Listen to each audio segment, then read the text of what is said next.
अस्सलाम वालेकुम स्टूडेंट्स। आवाज़ आ रही है आप लोगों को? तो चैट में बताएं ताकि हम अपना लेक्चर स्टार्ट कर सकें।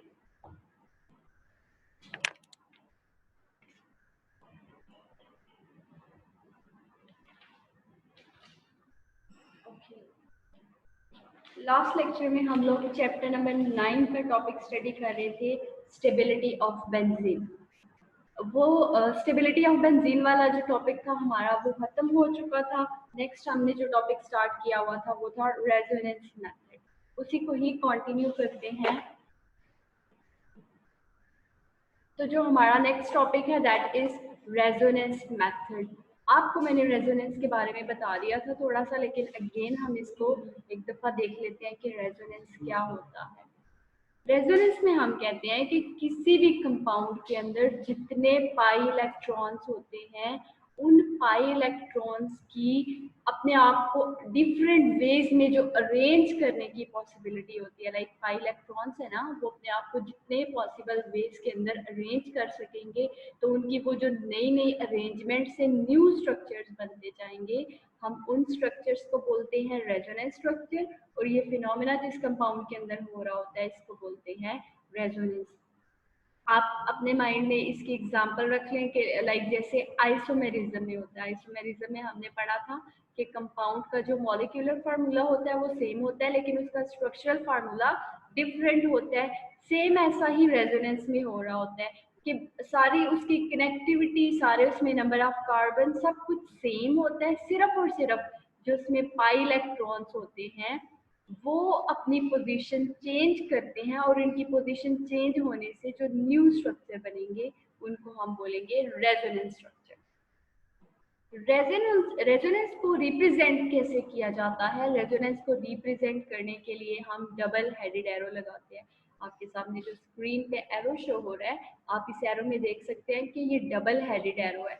और जब आप एक स्ट्रक्चर लिखेंगे इसके बाद आप पाई इलेक्ट्रॉन्स की पोजीशन को चेंज करके दूसरा स्ट्रक्चर लिखेंगे तो उन दोनों स्ट्रक्चर्स में आप ये डबल हेडेड एरो मस्ट लगाएंगे, क्योंकि इसी ने शो कराना है कि इन कंपाउंड्स के अंदर रेजोनेंस का फिनोमेना हो रहा है। अब हम बेंजीन की एग्जांपल देखते हैं कि बेंजीन के कौन कौन से रेजोनेंस स्ट्रक्चर्स पॉसिबल हैं और वो कितनी कितनी कंट्रीब्यूशन करते हैं। आप लोग इसको केयरफुली अंडरस्टैंड कीजिएगा। तो सबसे पहले जो बेंजीन के रेजोनेंस स्ट्रक्चर हैं हम वो देख लेते हैं। ये दो जो रेजोनेंस स्ट्रक्चर आपके सामने स्क्रीन पे शो हो रहे हैं। अब इसमें जो पहला स्ट्रक्चर है और जो दूसरा स्ट्रक्चर है इनके मिड में आपको डबल हेडेड एरो नजर आ रहा है। इट्स मीन कि ये डबल हेडेड एरो यहाँ पर रेजोनेंस के फिनोमेना को शो कर रहा है कि ये जो दोनों स्ट्रक्चर्स हैं ये रेजोनेंस स्ट्रक्चर हैं बेंजीन के ही। अब दोनों स्ट्रक्चर्स में क्या डिफरेंस है? यहाँ पर सिर्फ और सिर्फ बॉन्ड्स की पोजीशन चेंज हो रही है। लाइक आप देख सकते हैं कि ये जो डबल बॉन्ड मैंने एरो से शो कराया हुआ है, यहाँ से ये बॉन्ड शिफ्ट होके नेक्स्ट वाली पोजीशन पे चला गया। इसके बाद जो नेक्स्ट वाला डबल बॉन्ड था वो नेक्स्ट पोजीशन पे शिफ्ट हो गया। इसके बाद जो थर्ड वाला डबल बॉन्ड था वो नेक्स्ट पोजीशन में शिफ्ट हो गया। तो सिर्फ और सिर्फ हमने इस स्ट्रक्चर के अंदर ये शिफ्टिंग की तो हमारे पास दूसरा जो स्ट्रक्चर बनेगा जिसमें बॉन्ड्स की पोजीशन चेंज है उस स्ट्रक्चर को हम बोलेंगे रेजोनेंस स्ट्रक्चर। तो आपने इन स्ट्रक्चर्स में देखा होगा कि जो कार्बन है वो 6 ही, हाइड्रोजन भी सेम है, लेकिन सिर्फ और सिर्फ हमने इनके अंदर जो पाई इलेक्ट्रॉन्स है, जो डबल बॉन्ड बनाने वाले इलेक्ट्रॉन्स हैं, हमने उनको मूव करा दिया है, उनकी पोजीशन चेंज कर दी है। तो जो नया स्ट्रक्चर बना है वो इसका रेजोनेंस स्ट्रक्चर बन गया। अब ये जो इन स्ट्रक्चर्स के अंदर डबल बॉन्ड है इसमें ये सीक्वेंस चल रहा है डबल सिंगल। तो इन बॉन्ड्स को हम बोलते हैं कॉन्जुगेट बॉन्ड्स और रेजोनेटिंग बॉन्ड, क्योंकि ये आपस में कॉन्जुगेशन में है, ये रेजोनेट कर सकते हैं और इनमें रेजोनेशन की वजह से ही हमारे पास रेजोनेंस का फिनोमेना आ रहा होता है। ये बेंजीन के वो रेजोनेंस स्ट्रक्चर थे जो हमें कैक्यूल ने दिए थे। इट्स मीन कि बेंजीन के और भी रेजोनेंस स्ट्रक्चर हैं जो हमें एक और साइंटिस्ट ने दिए थे। ये दोनों रेजोनेंस स्ट्रक्चर हमें कैक्यूल ने दिए थे कि बेंजीन का एक जो स्ट्रक्चर है उसके अंदर बॉन्ड्स जो हैं डबल बॉन्ड्स को रेजोनेट करके हमें दूसरा रेजोनेंस स्ट्रक्चर दे सकते हैं। इसके बाद नेक्स्ट हम देखते हैं कि बेंजीन के और कौन कौन से रेजोनेंस स्ट्रक्चर्स पॉसिबल हैं। तो आपके सामने जो स्क्रीन पे शो हो रहे हैं रेजोनेंस स्ट्रक्चर, ये तीनों रेजोनेंस स्ट्रक्चर डी बेंजीन के ही हैं, लेकिन ये वो रेजोनेंस स्ट्रक्चर हैं जो कैक्यूले ने नहीं दिए थे, बल्कि ये एक और साइंटिस्ट ने दिए थे जिसको हम बोलते हैं डेवर। इनको हम बोलेंगे डेवर स्ट्रक्चर्स, रेजोनेंस स्ट्रक्चर्स। अब आपने यहाँ पर देखना है कि कैक्यूल और डेवर के स्ट्रक्चर्स में क्या डिफरेंस है और कौन एक्चुअल स्ट्रक्चर की तरफ ज्यादा कंट्रीब्यूशन करता है। यहाँ पर आपको इन तीनों स्ट्रक्चर्स में नजर आ रहा होगा कि जो हमारे पास दो दो बॉन्ड हैं, अगर आप पहले वाले स्ट्रक्चर में देखिए तो दो जो बॉन्ड्स हैं वो इक्वल लेंथ के हैं, लेकिन जो तीसरा तीसरा इनमें बॉन्ड आपको नजर आ रहा है वो ज्यादा, मतलब उसकी लेंथ ज्यादा है। इट्स मीन कि यहाँ पर जो हमारे पास तीनों स्ट्रक्चर्स हैं, इन तीनों स्ट्रक्चर्स के अंदर दो दो बॉन्ड तो सेम लेंथ के हैं, लेकिन जो थर्ड वाला हमारे पास बॉन्ड है, आपको स्ट्रक्चर अगर आप पहले स्ट्रक्चर में देखें तो आपको मिड में लाइन नजर आ रही होगी जो कि बाकी दोनों बॉन्ड्स की निस्बत ज्यादा लंबी है। तो हम यहाँ पर कहेंगे कि कार्बन एटम जो है पोजीशन 1 और पोजीशन 4, ये जो पोजीशंस मैंने मेंशन की हैं, आप इन पोजीशंस पे जो बॉन्ड बना हुआ है उसको अगर देखें, और जो दूसरी पोजीशन पे बॉन्ड है स्ट्रक्चर 1 में और जो दूसरी पोजीशंस पे बॉन्ड है, अगर आप उनको देखें तो उनकी लेंथ में अच्छा खासा डिफरेंस आ रहा है। मींस के जो दूसरे दोनों बॉन्ड हैं उन दोनों की इक्वल लेंथ है, लेकिन ये जो 1 और 4 पोजीशन के ऊपर बॉन्ड बना हुआ है ये तो बहुत ज़्यादा लंबा बॉन्ड है, इसकी लेंथ काफ़ी ज़्यादा है। इसी तरीके से अगर हम दूसरे स्ट्रक्चर में देखें तो पोजीशन 2 और 5 के ऊपर जो बॉन्ड बना हुआ है इसकी लेंथ काफ़ी ज़्यादा है as compare to other 2 bonds. इसके बाद थर्ड अगर हम स्ट्रक्चर में देखें तो कार्बन नंबर 3 और कार्बन नंबर 6 के ऊपर जो बॉन्ड बना हुआ है इसकी लेंथ जो है वो ज्यादा है बाकी दोनों की निस्बत। तो हम यहाँ पर इन तीनों स्ट्रक्चर्स में ये डबल हेडेड एरो लगाएंगे। मैंने अभी आपको बताया था कि जब भी आप रेजोनेंस स्ट्रक्चर्स बनाते जाएंगे, लाइक आपने एक रेजोनेंस स्ट्रक्चर लिखा, इसके बाद दूसरा लिखेंगे तो उसमें आप डबल हेडेड एरो मस्त लगाएंगे, क्योंकि इस डबल हेडेड एरो ने ही ये शो कराना है कि ये रेजोनेंस स्ट्रक्चर है और इनमें रेजोनेंस का फिनोमेना हो रहा है। तो आप इन तीनों स्ट्रक्चर्स में देख सकते हैं बॉन्ड्स की पोजीशन चेंज है, लेकिन यहाँ पर हमारे पास जो 1, 4, 2, 5 और 3, 6 पोजीशन के ऊपर बॉन्ड थे डेवर के स्ट्रक्चर्स में, उनकी बॉन्ड लेंथ ज्यादा है। तो हम कहते हैं due to longer bonds energy is very high, कि बहुत ज़्यादा मतलब इनमें ज़्यादा लंबे बॉन्ड बनने की वजह से एनर्जी बहुत ज़्यादा हाई हो जाती है। इसके अलावा कार्बन जो है वो बहुत ज़्यादा आपस में एक दूसरे से काफ़ी डिस्टेंस पे चले जाते हैं, जिसकी वजह से यहाँ पर बॉन्डिंग जो है वो फेवरेबल नहीं होती। इट्स मीन कि ये जो स्ट्रक्चर है ये एक्चुअल स्ट्रक्चर की तरफ इतनी कंट्रीब्यूशन शो नहीं करेंगे, ये स्ट्रक्चर इतने ज़्यादा स्टेबल नहीं होंगे, क्योंकि ऐसा तो पॉसिबल ही नहीं है कि बाकी दोनों बॉन्ड जो है वो इक्वल लेंथ के हो, थर्ड वाला जो बॉन्ड है उसकी इतनी ज़्यादा लेंथ हो जाए। इसलिए ये स्ट्रक्चर जो है ये इतने ज़्यादा स्टेबल स्ट्रक्चर नहीं है। वी कैन सिंपली से कि ये रेजोनेंस स्ट्रक्चर डेवर ने दिए थे, लेकिन ये एक्चुअल रेजोनेंस स्ट्रक्चर नहीं है। अब यहाँ पर एक कॉन्सेप्ट ले लीजिएगा कि कंट्रीब्यूटिंग स्ट्रक्चर्स क्या होते हैं। लाइक हम अगर इसमें बात करें तो हम बात करते हैं कि जैसे हमारे पेरेंट्स हैं, लाइक एक फैमिली की अगर हम बात करें, अगर हमारे पेरेंट्स हैं और आगे से हम लोग फॉर एग्जांपल 4 बहन भाई हैं या 5 बहन भाई हैं, तो जो हमारे पेरेंट्स हैं यहाँ पर वो होंगे रेजोनेंस हाइब्रिड। लाइक यहाँ पर आपको दूसरा स्ट्रक्चर नजर आ रहा है जो कि बेंजीन का स्ट्रक्चर है, ठीक है। जो रेजोनेंस हाइब्रिड होता है उसको जो कंट्रीब्यूटिंग स्ट्रक्चर होते हैं उन्होंने कंट्रीब्यूट करना होता है, उन्होंने सपोर्ट करना होता है। लाइक जैसे हमारे फॉर एग्जांपल 4 बहन भाई हैं और हम लोग चारों जॉब करते हैं। अब हम में से जिसकी सैलरी ज्यादा होगी, इट्स मीन उसको ज्यादा पैसे मिल रहे हैं और उसने वो ज्यादा पैसे आके पेरेंट्स को दे रहे हैं। तो यहाँ पर आप लोग यही बात याद रखिएगा कि कंट्रीब्यूटिंग स्ट्रक्चर यहाँ पर एग्जांपल है बहन भाइयों की, ठीक है। और जो एक्चुअल स्ट्रक्चर है जो आपको बेंजीन का भी मैंने स्ट्रक्चर एंड पे शो कराया है, ये स्ट्रक्चर जो है ये पेरेंट के तौर पे एक्ट कर रहा है, ठीक है। कंट्रीब्यूटिंग स्ट्रक्चर में आप याद रखिएगा कंट्रीब्यूटिंग स्ट्रक्चर में बहन भाइयों की बात ठीक है। और जो एक्चुअल स्ट्रक्चर होता है या जो रेजोनेंस हाइब्रिड स्ट्रक्चर होता है उसमें पेरेंट्स की एग्जांपल। अब वो स्ट्रक्चर जो ज्यादा स्टेबल है, जैसे मैंने अभी आपको बताया जिसकी सैलरी ज्यादा है वो आगे ज्यादा पैसे देगा अपने पेरेंट्स को, ठीक है। इसी तरीके से वो कंट्रीब्यूटिंग स्ट्रक्चर जिसकी स्टेबिलिटी ज्यादा है वो कंट्रीब्यूटिंग स्ट्रक्चर रेजोनेंस हाइब्रिड को ज्यादा सपोर्ट करेगा। वो उसकी स्टेबिलिटी ज्यादा है इसलिए वो रेजोनेंस हाइब्रिड को ज्यादा कंट्रीब्यूट करेगा, ज्यादा सपोर्ट करेगा। तो अभी मैंने आपको जो 5 रेजोनेंस स्ट्रक्चर्स दिखाए इसमें 2 वो थे जो कैक्यूल ने दिए थे और 3 वो थे जो डेवर ने दिए थे। मैंने आपको इसमें बता भी दिया कि जो डेवर के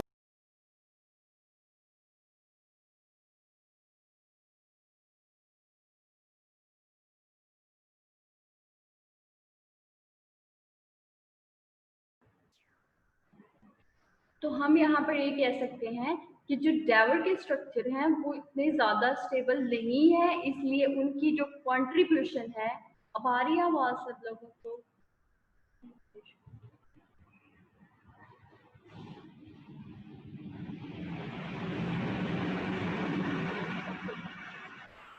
तो जो डेवर के कंट्रीब्यूटिंग स्ट्रक्चर्स हैं वो एक्चुअल स्ट्रक्चर की तरफ इतनी ज़्यादा कंट्रीब्यूशन नहीं करते। क्यों कंट्रीब्यूशन नहीं करते? क्योंकि जो डेवर ने स्ट्रक्चर दिए थे वो स्ट्रक्चर स्टेबल नहीं है। इट्स मीन कि जो कैक्यूल ने स्ट्रक्चर दिए थे वो स्ट्रक्चर ज़्यादा कंट्रीब्यूट करेंगे एक्चुअल स्ट्रक्चर की तरफ। तो आप लोगों ने अपने माइंड में याद रखना है कि जो कंट्रीब्यूटिंग स्ट्रक्चर्स होते हैं ये आगे से चिल्ड्रंस हैं, ठीक है। और ये जो रेजोनेंस स्ट्रक्चर है, जो मेन एक्चुअल स्ट्रक्चर है वो पेरेंट है, ठीक है। तो जितनी वो सैलरी जो ज्यादा सैलरी ले रहा है इट्स मीन वो ज्यादा आके पैसे देगा अपने पेरेंट्स को।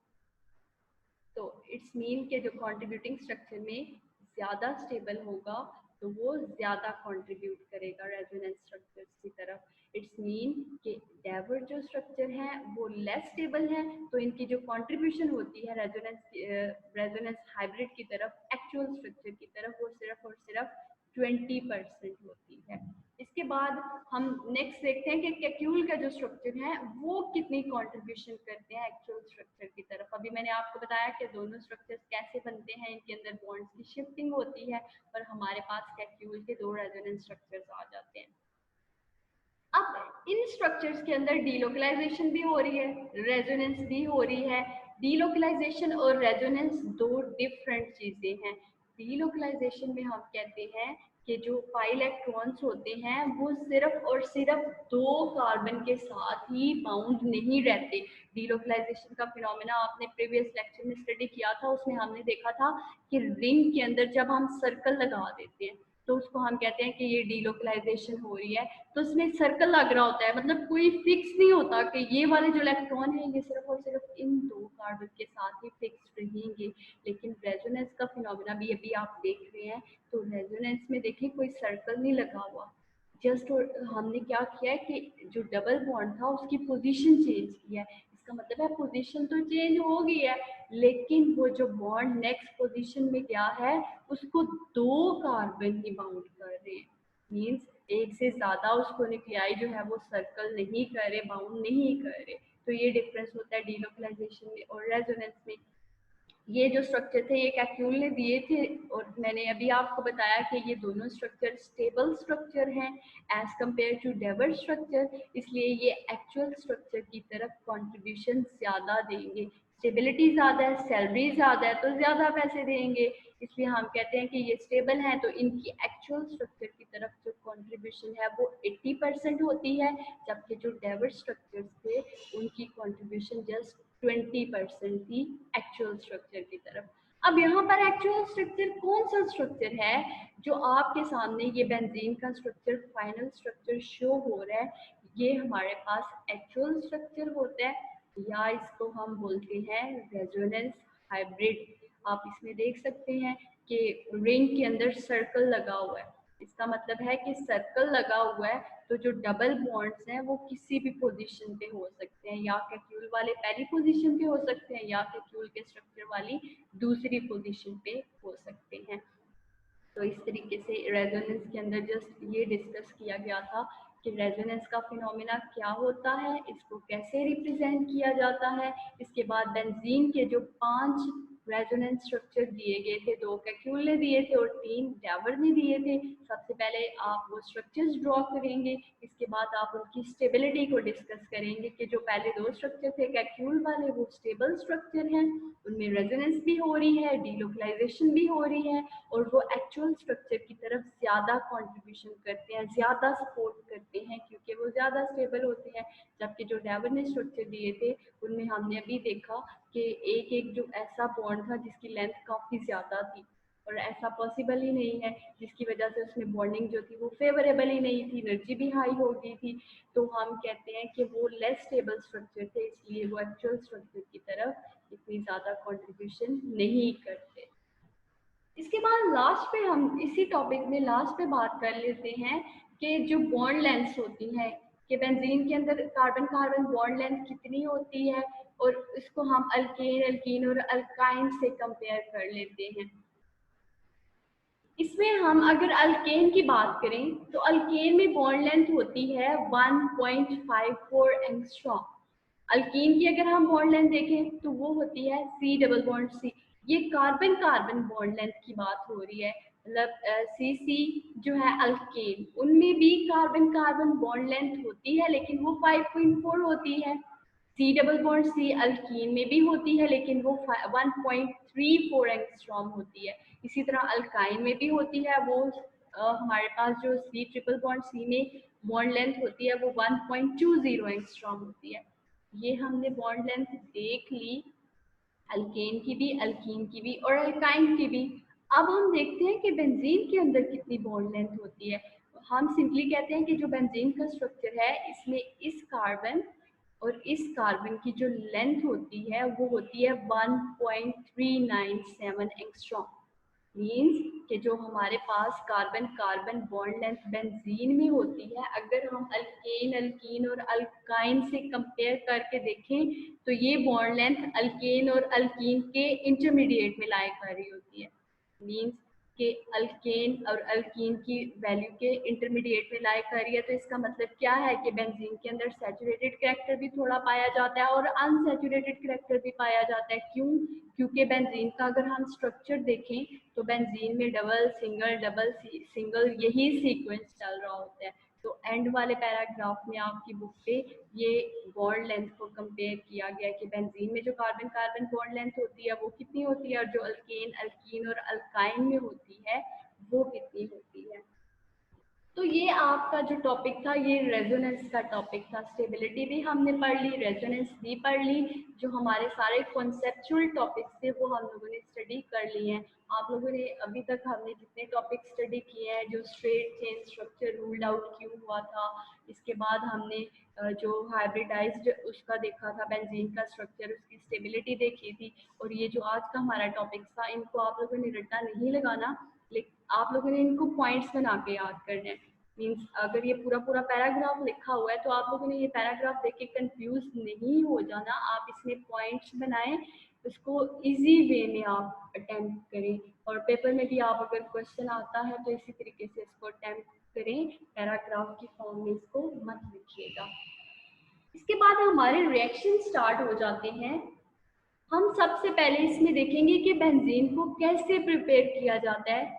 इसके बाद हम देखेंगे कि हमारे पास क्या ऐसे रिएक्शंस हैं जिनसे हम बेंजीन को प्रिपेयर कर सकते हैं। लाइक सबसे पहले हम इसमें बेंजीन की प्रेपरेशन के कुछ रिएक्शंस देखेंगे, इसके बाद हम बेंजीन के वो रिएक्शन देखेंगे जो ये रिएक्शन हमें दे सकती है।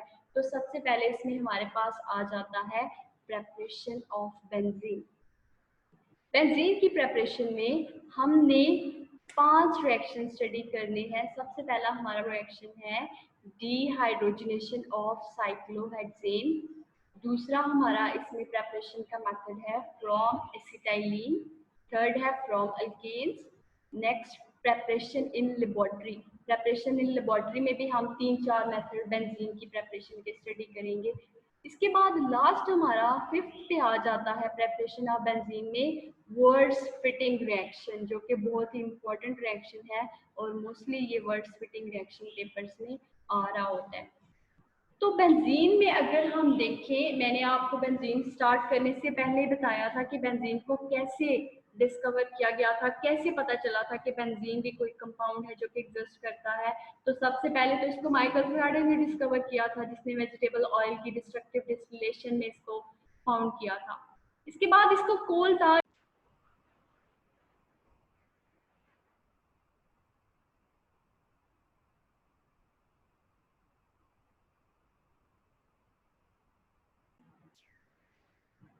तो इसमें हमने डिफरेंट मेथड्स देखे बेंजीन की प्रेपरेशन के। इसमें 5 मेथड है हमारे पास बेंजीन की प्रेपरेशन के। तो स्टार्ट में हमने पढ़ा था कि बेंजीन जो है इसको वेजिटेबल ऑयल की डिस्ट्रक्टिव डिस्टिलेशन या कोल वगैरह से भी एक्सट्रैक्ट किया जाता है। तो जो बेंजीन या और एरोमेटिक हाइड्रोकार्बन्स होते हैं, ये ज़्यादातर कोल या पेट्रोलियम से इनकी थर्मल क्रैकिंग से, जब इनकी थर्मल क्रैकिंग जो है वो कराई जाती है, तो इनसे भी हमारे पास ऑब्टेन हम इनको कर सकते हैं। लेकिन अगर हम इनको लैब में प्रिपेयर करना चाह रहे हैं या इंडस्ट्री में हम डिफरेंट पर्पजेस के लिए बेंजीन को प्रिपेयर करना चाह रहे हैं, तो हम इन 5 में से कोई भी मेथड यूज करते हुए बेंजीन को प्रिपेयर कर सकते हैं। तो स्टेप बाय स्टेप हम इसको देखते हैं कि इसमें हमारे पास सबसे पहला जो है वो प्रेपरेशन मेथड कौन सा है। सबसे पहले हमारे पास मेथड आता है dehydrogenation of cyclohexane. Dehydrogenation of cyclohexane. सबसे पहले डीहाइड्रोजनेशन का मतलब क्या है?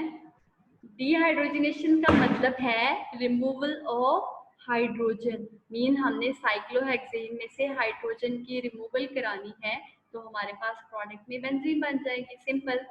अब हेडिंग से सारा कॉन्सेप्ट क्लियर हो रहा है, लेकिन आप उसी वक्त इससे बेंजीन को प्रिपेयर कर सकते हैं अगर आपको पता होगा कि साइक्लोहेक्सेन क्या है। अगर आपको साइक्लोहेक्सेन का स्ट्रक्चर ही नहीं पता होगा, तो कैसे आप उसमें से हाइड्रोजन की रिमूवल करा के बेंजीन को प्रिपेयर कर सकते हैं। तो आपके सामने जो स्क्रीन पे स्ट्रक्चर शो हो रहा है, ये साइक्लोहेक्सेन का स्ट्रक्चर है।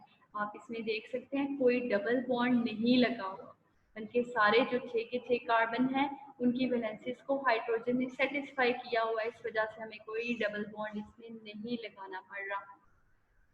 साइक्लोहेक्सेन में जब हम हाइड्रोजनेशन कराते हैं in the presence of platinum और palladium catalyst at 250 degree Celsius, तो प्रोडक्ट में हमारे पास बनती है बेंजीन।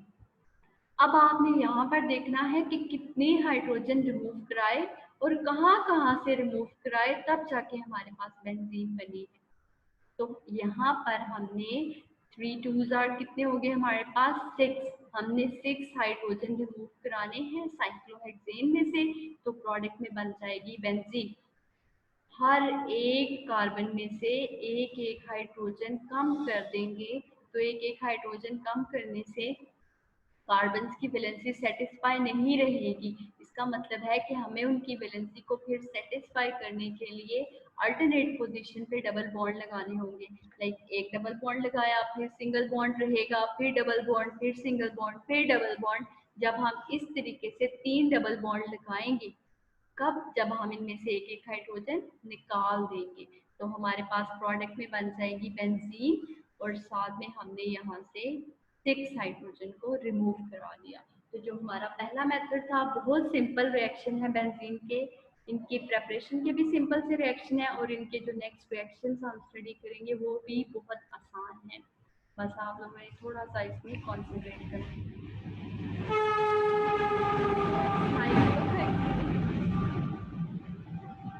साइक्लोहेक्सेन पे जब हमने 6 कार्बन रिमूव करा दिए, तो प्रोडक्ट में हमारे पास बेंजीन बना। अब दूसरा जो हमारे पास रिएक्शन आता है, दैट इज फ्रॉम एसिटाइलिन। ये वही रिएक्शन है जो हम लोगों ने अल्काइन वाले केस में भी स्टडी किया था। तो यहाँ पर भी हम वही रिएक्शन देख लेते हैं। सबसे पहले हमें पता होना चाहिए कि एसिटाइलिन क्या होता है, क्योंकि हम पता होगा तो हम उसे स्टार्ट करते हुए अपना प्रोडक्ट बनाएंगे। तो एसिटाइलिन हमारे पास होता है HC triple bond CH, means ये एक अल्काइन है। और मोस्टली पेपर में आपको एमसीक्यूज इसी से रिलेटेड दिए गए थे, क्योंकि आप लोगों को यही नहीं पता होना था एसिटाइलिन क्या है, क्योंकि वहाँ पर सिंपल एसिटाइलिन लिखा गया था, और मोस्टली स्टूडेंट्स को यही नहीं पता कि एसिटाइलिन क्या है।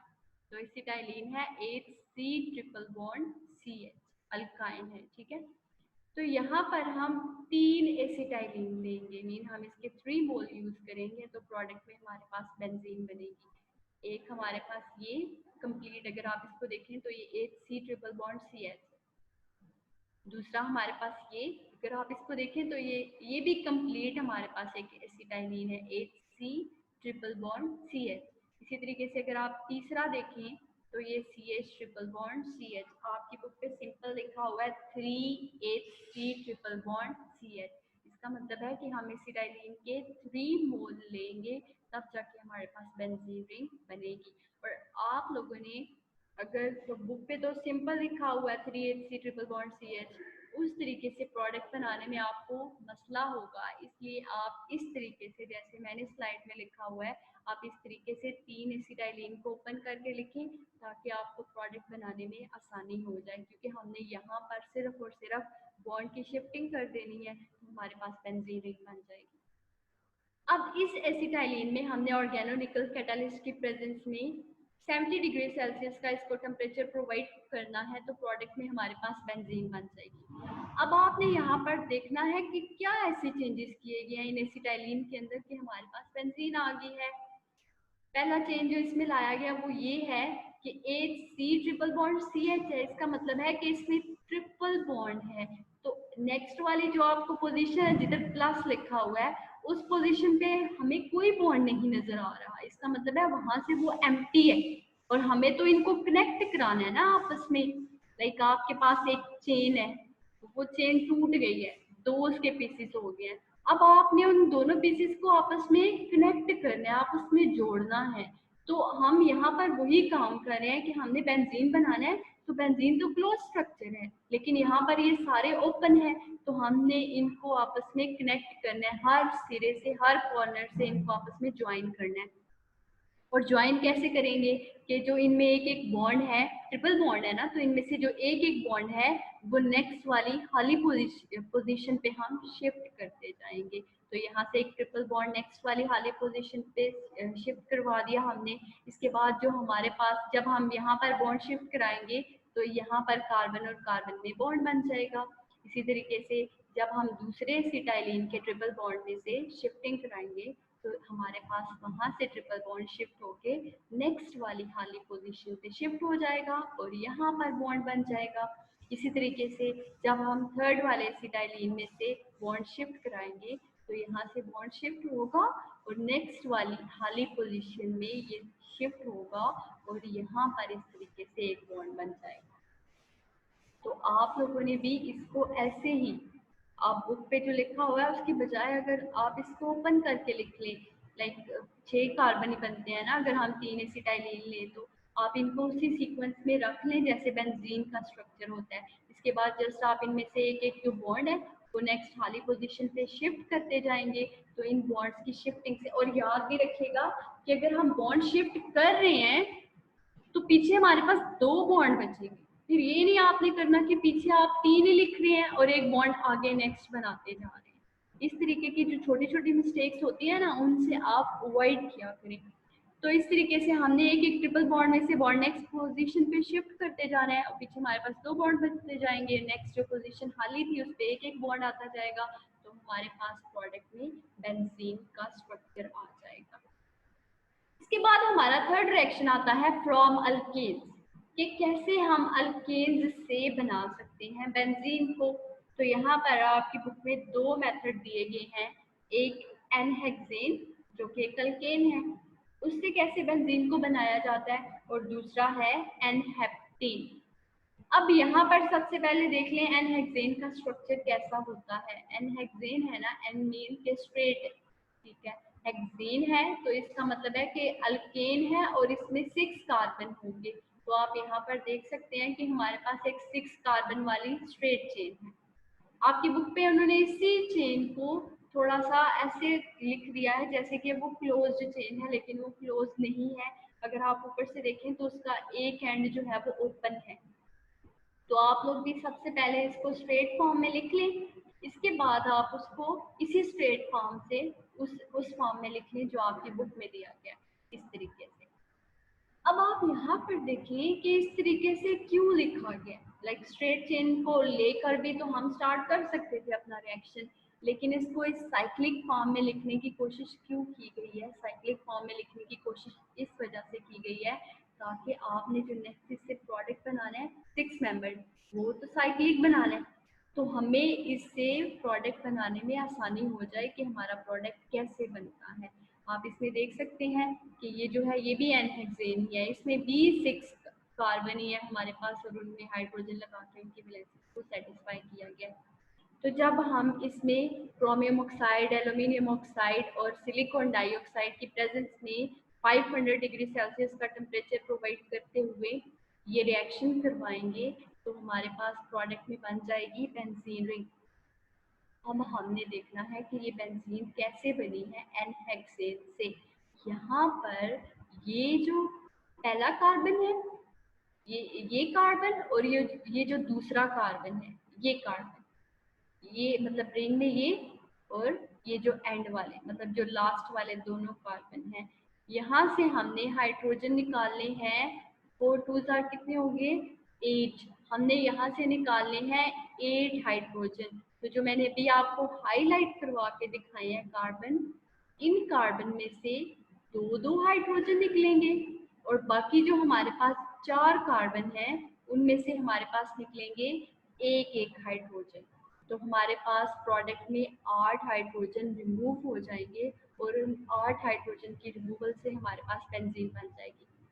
आप लोग अगर रिएक्टेंट से प्रोडक्ट बना रहे हैं और यहाँ पर तो मैंने बेंजीन का जो स्ट्रक्चर लिखा हुआ है इसमें सर्कल लगाया हुआ है, लेकिन अगर आप इसमें सर्कल की जगह डबल सिंगल उस तरीके से लिखकर रिएक्टेंट से वो प्रोडक्ट इजीली बना सकते हैं, तो आप उसको उस तरीके से लिख लें, क्योंकि सर्कल जो है ये ज़रा कंफ्यूजन क्रिएट कर देता है और समझ नहीं आती कि कौन सा बॉन्ड कहाँ से गया है, कहाँ पे शिफ्ट हुआ है, तो ये हमारे पास प्रोडक्ट बना है।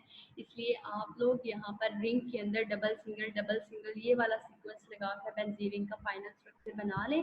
इसके बाद आप देख लें कि हमने इसमें से किधर किधर से हाइड्रोजन रिमूव कराया और वो हाइड्रोजन रिमूव कराने से हमारे पास फाइनल बेंजीन का स्ट्रक्चर बन गया। तो यहाँ पर हमारे पास जिन जिन कार्बन को मैंने हाईलाइट किया ना, इन कार्बन से 2 2, क्योंकि CH3 था, CH3 में कार्बन जो ये CH3 है इसमें हमारे पास 3 हाइड्रोजन थे, तो यहाँ से हमने 2 हाइड्रोजन और बाकी जो CH2 वाले कार्बन थे वहां से हमने 1 1 हाइड्रोजन कम किया, तो टोटल हमारे पास 8 हाइड्रोजन थे जो कि हमने इन अल्केन में से रिमूव करा दिए। तो वो रिमूव कराने से हमारे पास पीछे बच जाएगा बेंजीन का स्ट्रक्चर बच जाएगा। ठीक है, तो ये हमारे पास यहाँ तक आप लोग इन रिएक्शंस की प्रैक्टिस कीजिएगा साथ साथ, बाकी हम नेक्स्ट क्लास में स्टडी करेंगे। Thank you so much.